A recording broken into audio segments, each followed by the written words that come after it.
My name is Jeff Lee, and I am a criminal defense and personal injury attorney. And we're going to talk about what to do when you just find out that the police have an arrest warrant for you. And I'm going to turn that off because it's as obnoxious as the real thing.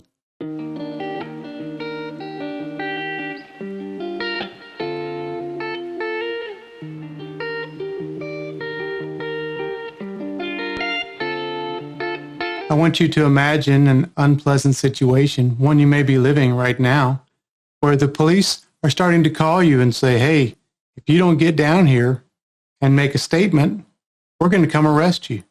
Maybe we'll pick you up in front of your kids. Maybe we'll arrest you at your job in front of your coworkers. Maybe you'll be carpooling and we'll pull you over and we'll see you have a warrant and we'll arrest you in front of everybody you know.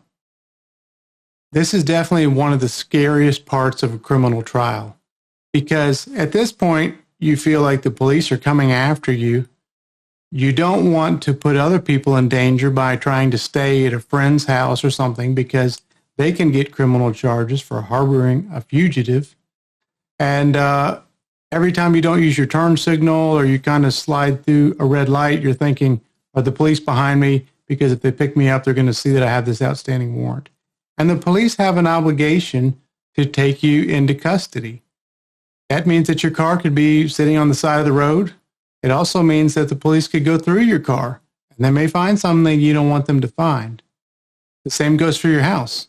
If they have a search warrant, they may go through all your house, but even in an arrest warrant, if you open the front door and they come in and then they see stuff laying out in your house that shouldn't be there, they can go inside the searchable area of your house, anywhere that you could supposedly reach during the course of arrest, and they can start seizing up things, and then you got more trouble than if you had just turned yourself in.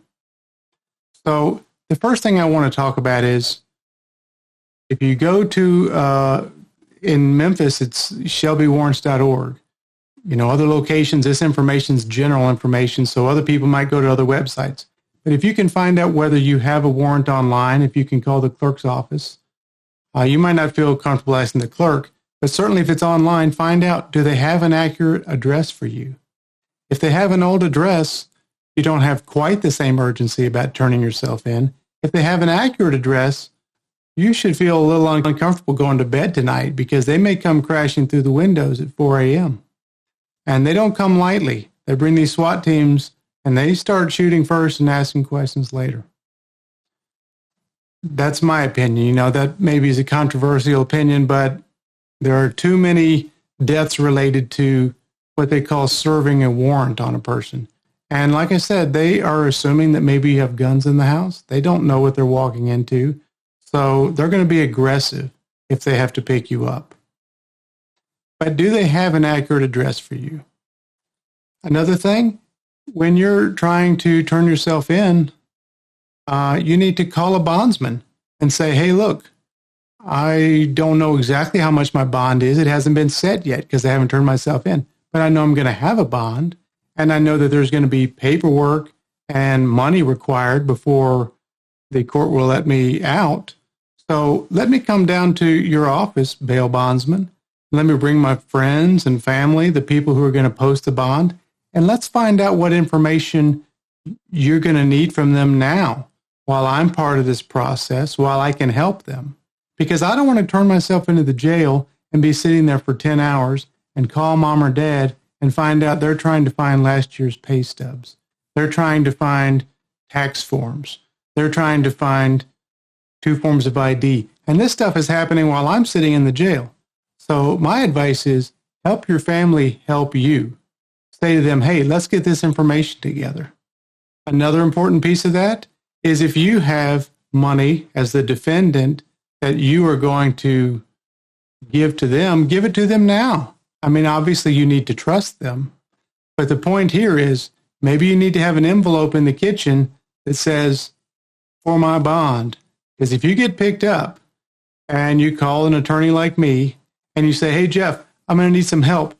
I've got lots of money in my debit account, but I need you to go down to the jail and get in my property and reach into my wallet and get my debit card and take it to the ATM. I don't remember the PIN. That's not going to happen. So what I would say is find someone you trust, give that money to them now, or give it to the bondsman now. It's always a little awkward because you don't know exactly how much your bond is going to be, but the bail bondsman will look at your charges, look at your criminal history, look at your contacts in the community, and they will say, well, your bond is probably going to be $60,000. So they're going to want 6.5% to 10% of that. They're going to want something like $6,000. And you can decide how much or how little money. Maybe you don't give them anything yet. Maybe you just fill out the paperwork. But the point is, you've already got the signatures down. Maybe you've given them everything but the money. But you can have that process half finished before you even turn yourself into the jail. People always ask me the best time to turn yourself in. And, talk to the bail bondsman about this, because I'm sure they have some good ideas. I know personally, I wouldn't turn myself in on a Friday afternoon because it might be Monday before anybody can get me into court. And I know people say, well, why does it matter about getting into court? Because I'm going to post bond immediately. Well, you don't know what your bond's going to be set at. Maybe it's set higher than you can afford. Maybe the bail bondsman or your attorney said it's probably going to be around $60,000. For whatever reason, it's $200,000. And you only had about $6,000 to post. So now your family says, we don't have $14,000 more dollars. Well, if you hadn't turned yourself in on a Friday afternoon, maybe you could have spent that money on an attorney. The attorney could have set it for a bond hearing as quickly as possible to try and get it down to a lower amount. So don't turn yourself in right before the weekend. Personally, I don't think it's a good idea to turn yourself in Monday morning either, because there are all kinds of court dates from people who got arrested over the weekend. Mondays are crazy down at the court. So why turn yourself in then? I have heard a lot of bail bondsmen say that something like Tuesday or Wednesday evenings, maybe 6 or 7 p.m., maybe you go downtown, have something to eat, and then you go turn yourself in. And the idea is you turn yourself in late enough. You're in the middle of the week when it's less crowded, and hopefully you get to court the next morning. Or hopefully you bond out and you got to court 3 weeks from now. But the point is you won't have a warrant anymore. So turn yourself in the middle of the week, later in the evening. Don't do it at 10 a.m. because a lot of the jail staff are still shuffling defendants in and out of courts. So that's not the best time to turn yourself in. Yes, you are getting jail credit for it, but the idea is not to amass a lot of jail credit. The idea is try and get a bond set, post the bond, and get out of there. People always ask me, why should I turn myself in at all? Well, I sort of briefly discussed it, but you have more control when you turn yourself in. I know a lot of people will go down and meet with the bondsman. They do the paperwork. They walk across the street. The bondsman says, hey, this is JoJo, and we're going to be posting this bond as quickly as possible. We've already got the paperwork. Boom, boom, boom. Here it is. Rather than what may happen is you're going around the interstate. You don't use your turn signal. Police officer takes you into custody, pulls some marijuana out of your car. Now you got bigger problems. They come to your house. You're carpooling. They arrest you in front of a bunch of neighbors' kids. You get arrested in the line at the school for the parent drop-off. No, you want to do it on your own schedule and your own time. I had a client once who got arrested in Miami, and it took all these different law enforcement agencies about 10 days to get to Tennessee. And my client didn't get credit for that time because he wasn't in custody in Tennessee. He was a fugitive from another state, and they got him here, but he had served about 10, 12, 15 days before he even got a bond set. People ask me all the time, what if I turn myself in at 6 p.m.? Will I not get a bond until court the next day? In general, these bonds are set by judicial commissioners 24 hours a day.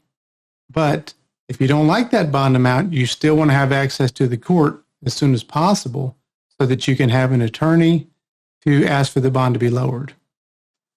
Now, here's something else I want to talk about that I don't think anybody really talks about enough. Most judges feel like if you can post a bond, whether it's your money or your family's money, I know that's not exactly what the law is, but most judges feel like if you got money to bond out, then you got money for your own attorney. And the reason that matters is because what I have found from experience is a lot of family and friends, they like to help with bond. They want to get you out. But then they're going to say, hey, the attorney is your responsibility. And in some ways, even though that's they're trying to help, in some ways they're setting you up to fail. Because when you come back 2 weeks later, a month later, you still don't have an attorney. Sometimes the judges say, you know what? You've obviously got too many distractions out in the real world, and I'm going to remove those distractions. I'm going to revoke your bond. I'm going to take you back into custody, and I'm going to give you a public defender. Now, the problem there is your family still owes that money to the bail bondsman. Just because the judge revoked it doesn't revoke the contract between you and that company. So they may be still hard-pressed to be paying on this, and they signed all these agreements. They don't want to get sued for this money. So what I say is, unless you've got money for an attorney or you'll get it soon after, then don't go post the bond and then come back court date after court date. Judge, I haven't got anybody yet. The judge doesn't want to hear that.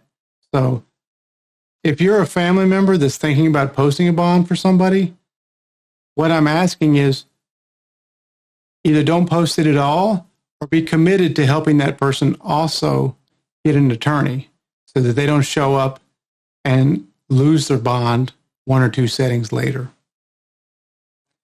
People ask me, what if I don't turn myself in? Do I get in more trouble? Well, certainly if you head to Mexico, there is a jury instruction that says, hey, you were trying to escape, and that can be seen as knowledge of guilt.